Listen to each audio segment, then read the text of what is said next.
Welcome to Creative Genius, the 21-day series where we are going to unlock your creative freedom, your creative joy, and your creative magic. Good morning and welcome to day 9 of Creative Genius. And today we are talking about what it means when your art is a mirror for you. And this is a really important conversation. We spent the whole first week of this series really talking about what it means to show up as a creative, how to use your intuition, how to use your leadership, how to play, how to, find your creative flow, how to show up and work. And this week, we're diving a little bit deeper into the process of what it really means to be a creative at the level that you want to be a creative at the peak of your self-expression. And the interesting thing about that is that it's going to change. The peak of what you are capable of today is not the art and the peak that you're going to be capable of in a year. And it's not the peak and the art that you're going to be capable of in 5 years. Why? Because you're not going to be the same person. And so much of what we create is a mirror for who we are being and who we believe ourselves to be.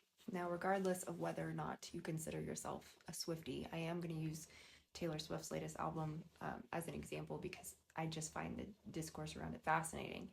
I will say I did listen to it, and this has nothing to do with her or her album, but a commentary on the way people view art is in general, and it has been this way for, all kinds of artists, all kinds of creations, all kinds of art over time. That just will continue to be true, is that people are going to love it or hate it, and it has nothing to do with your art. It has nothing to do with your art. People are going to decide whether they think it's good or bad. People are going to decide whether they think it's valuable. People are going to compare it to art you've created before and decide whether or not they think it's still valuable. People are going to decide whether they think it still is good. I was an English major in college, and it was 4 years of basically breaking down books in a way that was really beautiful. And at the same time, you're putting these interpretations over pieces of art that you will never know if they're completely correct or not, because you're not the creator. Does that mean it's still a valuable practice? Yes, we learn and connect so much from art.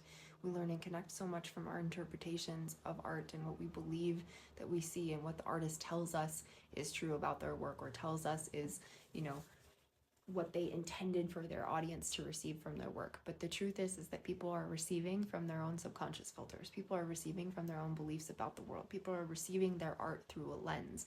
They're receiving your art through their own personal lens, and you're creating through your own personal lens. So whether or not we agree with somebody else's interpretation of an art piece is irrelevant. It's their interpretation. But does that mean that you shouldn't create at the level you want to create at because you're afraid of being misunderstood, or you're afraid of somebody seeing something in there that you want to say that's not what I meant, or you're afraid of somebody twisting, what you wanted to create in that moment? It doesn't mean you should still create what you want. I want to talk about cringe. And this idea, this word that gets thrown around so often lately of, oh, that's cringe, or oh, you're cringe, or I don't want to be cringe, or I don't want to be whatever. Cringe doesn't exist when you have a beginner's mindset. When you fully actually understand that you're going to be a beginner, and you're going to be a beginner, which means you're not going to be great at the things you're beginning at, you give yourself a whole lot more grace. And when you continue to have a beginner's mind, I think it's what really sets you apart as a leader, as somebody who's willing to keep learning. Creatives, we want to keep our minds open. We want to keep our hearts open. We want to keep our experiences open so that we can continue to show up and create new things. If you are closed to the new, how are you supposed to be an innovative creative? You're closed off to new experiences, new ways of thinking, new ways of seeing, new perspectives for yourself and your life. Then your true capability is always going to be capped, right? And we all have these lenses, but whether or not we're working to free ourselves from them and see things in a bigger way is the question. You're not creating for 8 billion people. You're not creating for the entire world. You're not creating for everybody's opinion. And this is why boundaries and discernment are so important for creators. And I go into that even more deeply in my free 2-day class, Art and Soul. Boundaries and discernment are so important. They're so important. You have to be able to know, this is what I'm creating, and this is who it's for, and this is what I'm saying. And if you get feedback, not constructive criticism, but just destructive criticism, just the places that want to tear you down, just the people that are feeling the world through this lens where they feel powerless, and so they decide to try to tear down other things, including you and your art. You have to have the boundaries to say, that's not about me. You have to have the perspective and the awareness and the maturity to say, that's not about me. That's a mirror for them. That's their mirror. That's not my mirror. I'm clear when I look in the mirror on who I see. and what I'm doing and what I'm here for. And I don't always get it right, but I know what I'm here to do. I'm a creator. So what does this mean for you and your creations? It means that you have to understand that those filters you're seeing the world with can be changed. The ways that you are available to see the world, your subconscious beliefs, the way that you exist in this body, your nervous system, the things that you have practiced, the habits, the identity of the person that you have practiced being up to this point is malleable. You have a soul and you have a core, but the beliefs about your limits, the beliefs about what you can or cannot do, the beliefs about what will happen to you, about whether or not you're safe when you're misunderstood or your art's seen on bigger levels, the beliefs about what you have, about what it means to use your voice, to try, to play, to show up, to experiment. All of these things can be shifted to the story that you want so that you feel powerful, so that you see a mirror in what you're creating that reflects the most powerful version of you, not the perfect version of you, but the most authentic, most empowered version of you. Because you are powerful. You are powerful. You are powerful.